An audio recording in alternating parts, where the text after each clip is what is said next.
as an artist, you sometimes need to not just be doing the right things, you sometimes need to do the wrong things. You have to make mistakes and allow happy accidents to occur.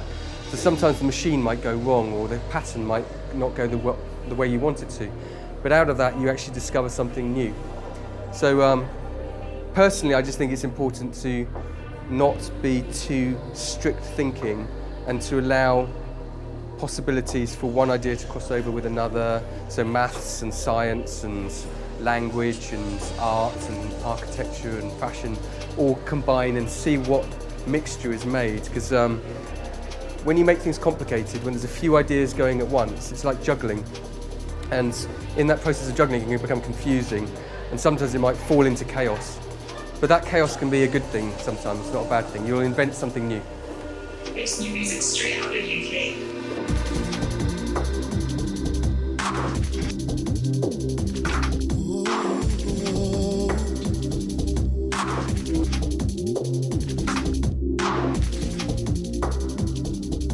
Nos damos cuenta que este intercambio no solamente nos enriquece a nosotros, sino que a ellos también, porque se van con un bagaje nuestro que es bastante interesante para ellos también.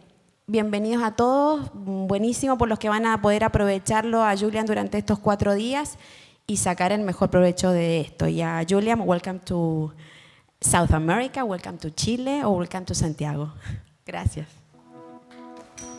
I'm going to start this evening by playing you a video that will show to you where my kind of career begins, not ends, but sort of where it's the scope of it, so that you can kind of understand what fingers I have what fingers I have different pies in. Because I'm a fashion designer, but I'm also a graphic designer, a web designer. I make lots of films. I've been making films for many, many years, for as long as I've been making garments. And so I always use film as a way of talking about my work and showing it to other people, and also documenting the process of making. To me, touching cloth is proof of love. It means that a craft is in the cloth. And so a lot of designers don't touch cloth. They have other skillful people, cutters and makers and sewers and textile designers, who do all that work for them, and they just do a drawing and then they pass it on down the chain. But I find that way of working not very creative for a start, and also I think it's just one part of the process. The process is very long, and it's good to get involved in the making of textiles and the making of garments and cutting and sewing them, and then showing that process to an audience. When I grew up as a student, I had a lot of teachers telling me what I can't do, and so they're saying you can't do this, you can't do that, and so therefore as a student I pushed against them and wanted to test their resistance.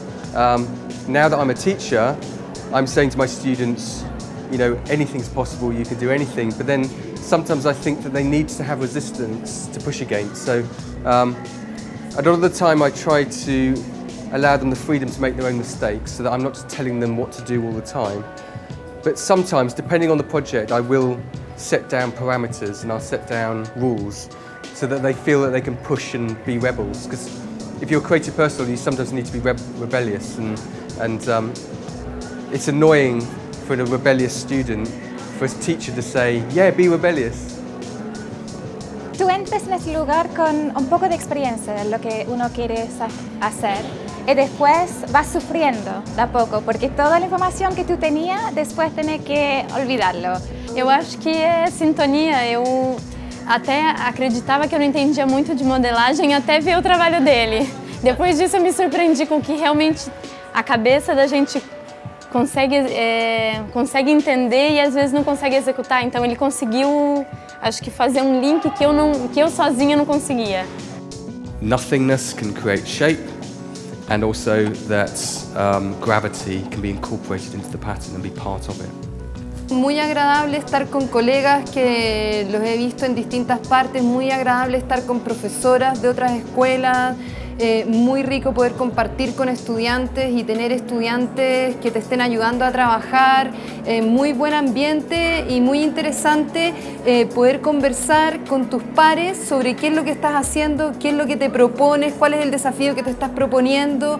hay un ambiente poco competitivo y muy constructivo en el sentido de que estamos todos manos a la obra y yo creo que se ha puesto en práctica lo que describía Julian, que sucedía en su taller, en donde todos hacemos de todo y estamos haciendo patronajes, cortando y costureando en el fondo todos juntos y no hay como esclavos haciendo nada, sino que todos estamos aportando algo al resultado final. Para el British Council esto ha sido súper importante porque nos ha dado la oportunidad de hacer esto por primera vez aquí en Chile. Julian Roberts venía muy bien recomendado, no solamente por su experiencia en presentaciones alrededor del mundo, pero también por lo que ha trabajado con el British Council en Londres. Esto ha significado para nosotros una muy buena primera experiencia y que se repita. Este taller es un taller bien distinto, es un taller más orientado a desestructurar, a cambiar la forma de aproximarse a las cosas por parte de estos participantes. Un poco como operan pues, las grandes escuelas en Inglaterra, en Alemania, en España, en el norte de Europa, donde gente ya formada, gente ya con su metodología, con su manera de ver las cosas, pues se expone a un proceso de desestructuración, como decía antes, que le permita pues, abrir puertas y aprender a aproximarse de una manera más abierta, más incierta si uno quiere, a su labor y con ello fomentar la creatividad, que al final de eso se trata. La creatividad como motor de innovación, como motor de generación de nuevas cosas. Esta actividad con Julian Roberts, el taller Subtraction Cutting, han servido para transmitir conocimiento del maestro Julian y para compartirlo con una buena parte de la élite del mundo profesional y también con el mundo académico del país. Los resultados han sido muy satisfactorios, tanto que la prensa nacional se ha hecho mucho eco de ellos y muchas de las piezas se mostrarán prontamente en el Ropero Paula, en el mes de agosto en Ixel Moda, en Cartagena de Indias, en Colombia, y en octubre en el Festival Ray Design. Los dejamos invitados para entonces.